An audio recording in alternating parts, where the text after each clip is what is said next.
Well, I guess we'll talk about Les Paul type guitars with the unique bridge that they have. Um,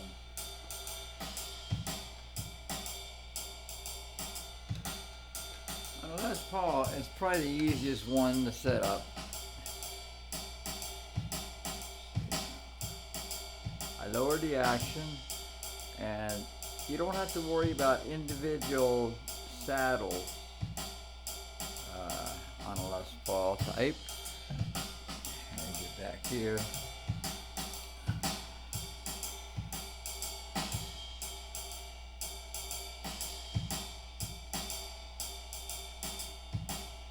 Alright. You don't have to worry about it. Let's take a look at the bridge setup. See, you only worry about these two pieces, this side and that side. It already has the radius on it built into it. And this is a stop tail piece here. It will come loose once you take the strings, all the strings off. I usually leave one string on, like a D string. When I change the strings. As I was saying, this one has two of these coil taps because it's got two humbuckers. These are the classic types stud pieces, and you know my way of doing it has always been with the accessible screwables, more where I can get at them and slam them if I want, or chirp. Any of the tricks that I do with exposed screwables, pole pieces. I was also talking about how it's laid out, that the strings are spaced very evenly, and there's room on the sides. Your strings won't slip off and get caught on the fret like some guitars do. Alright. It's also a bit wider type of neck setup. You can see that it is a bit wider spaced. Easier to play jazz type things on it. This one's got Grovers. I did not like the ones that came on the guitar. They were very cheap, and that was one of the first things I got rid of, and I put Grovers on. This one is 10 pounds of basswood.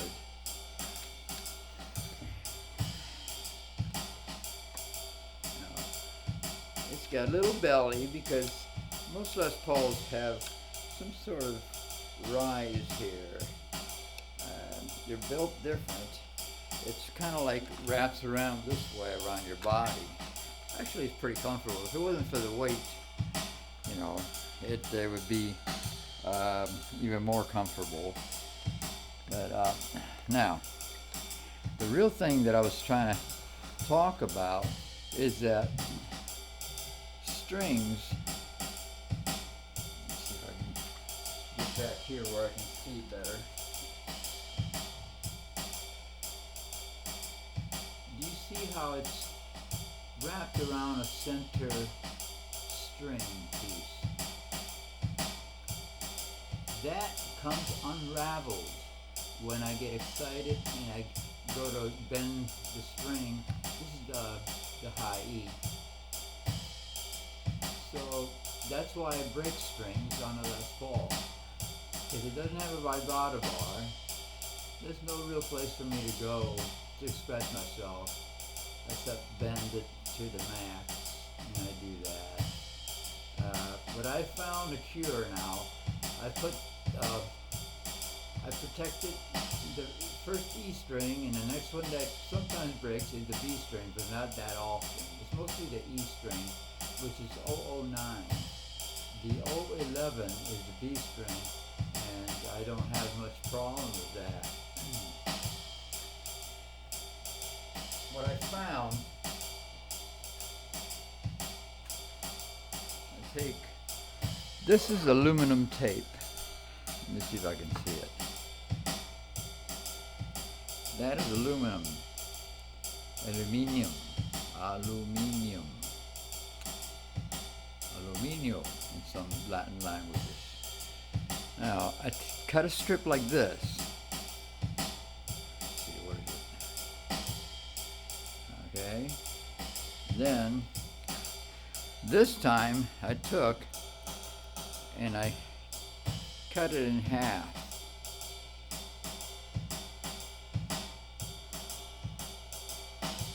Like that. I took the release paper off. This little paper back here. That. This is the aluminum side. It's got very good sticky stuff. And I wrapped it around where the string has that twist around.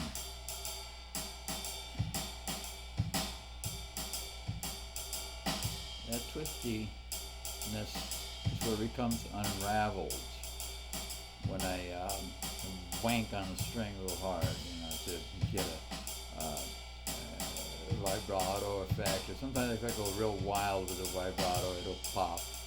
That happened to me. I went to band and I got excessive on it because I wanted to be expressive. So I took and just wrapped the aluminum part around like that and put it in. I thought it was a little bit too, it covered a bit much and you could see the aluminum through the tailpiece. So I took a small screwdriver and tucked it in so you couldn't see it. But now I know to cut it, just measure it like that and cut it so you can see just the string, the tip of the string, and you won't see this part. It's an excessive part, But I haven't tried it yet, but I will, and I'll get wild on it and see if it breaks. The brand new strings. I finally did that.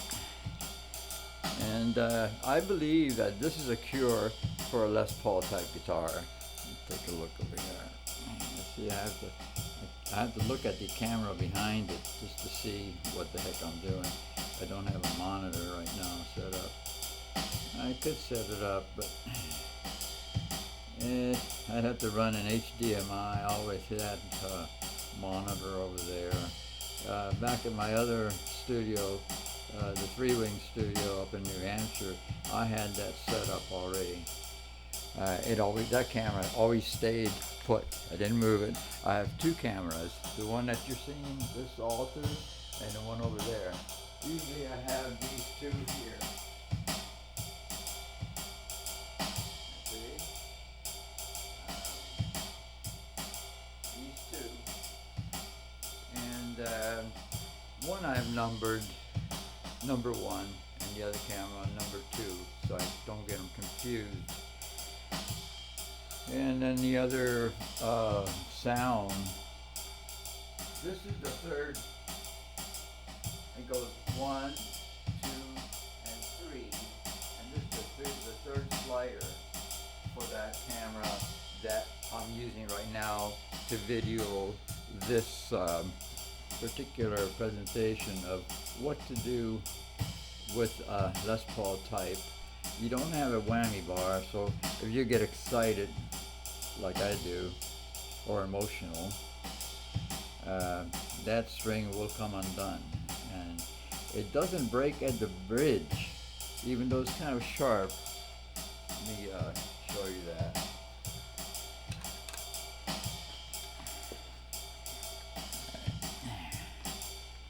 You can see that a Les Paul type guitar has pretty sharp saddles. Very hard, and they're built into this part here. There's a word for it.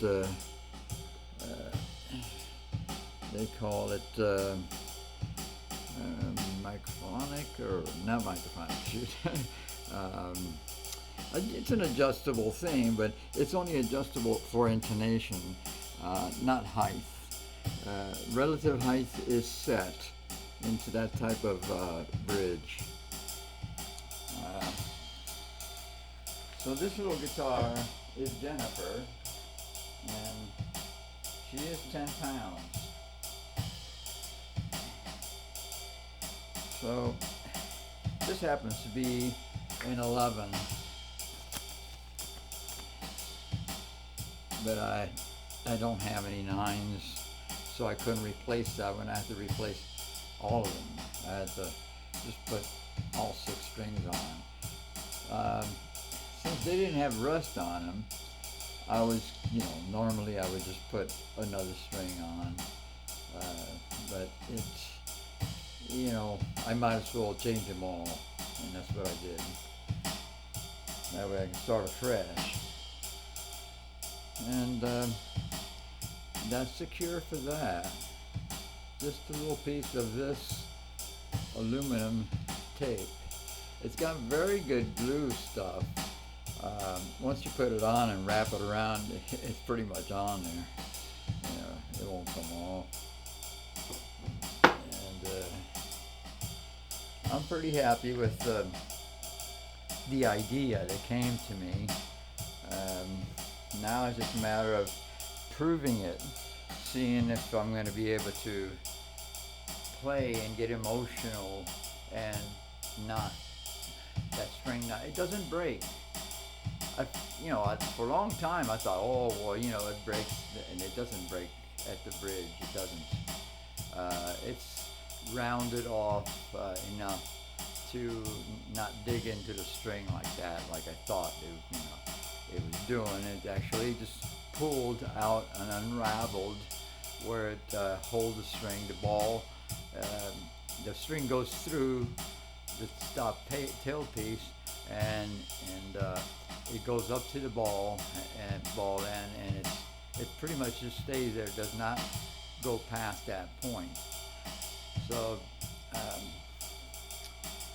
the only way that it can come, you can break a string, or it can, it just comes undone. And sometimes you could retune it. I actually tried, but it was too much. It actually went all the way off. It completely unraveled.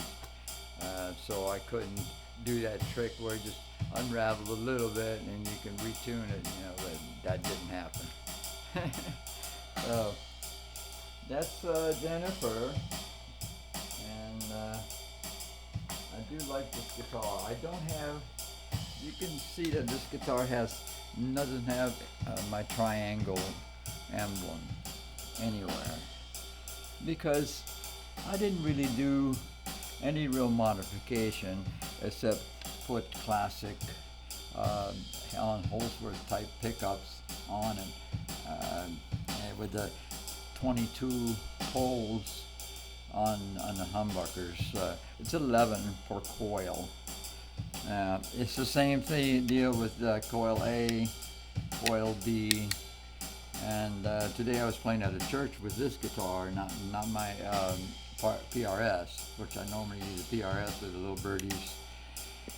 What I did is I used this one, and I basically liked the acoustic type of sound with the high end stuff for a certain part that I was supposed to play, and it sounded very nice and bright and delicate. And even though it's a 10-pound guitar, we were not playing rock and roll.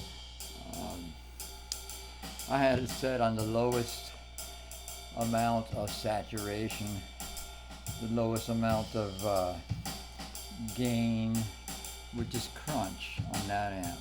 It goes crunch, lead, and then brown, which is the name that Eddie Van Halen gave his sound. It's a brown sound. There's another name for that particular kind, Waza. In fact, the studies came from the Waza.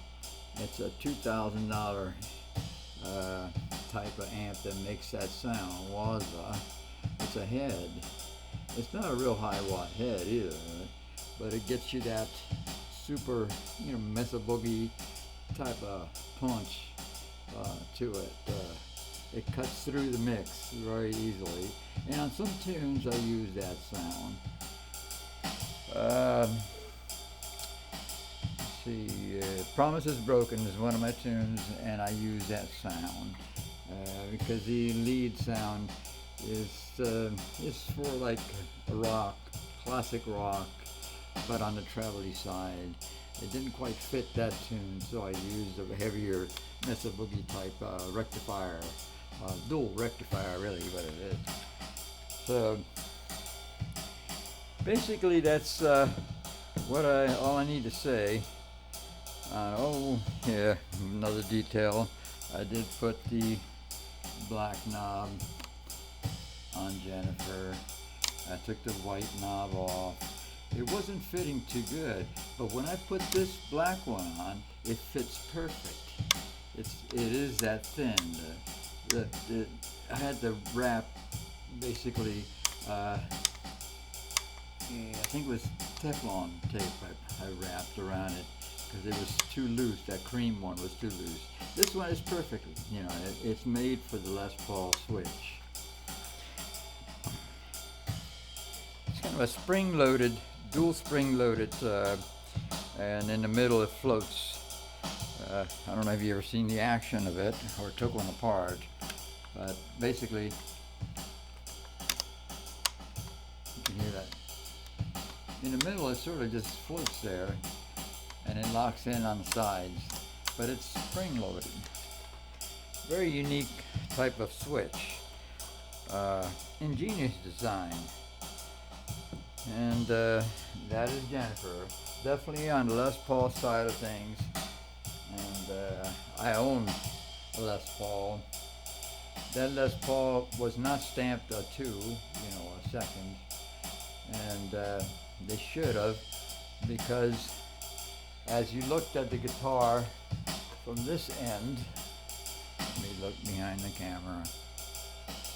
I put it like that one time, like that, and I saw that the neck was twisted. It was not set in straight, and it was not stamped 2 either. I would have been more merciful about it if there would have been a 2 stamped into the guitar. It should have been a 2, and it was a custom.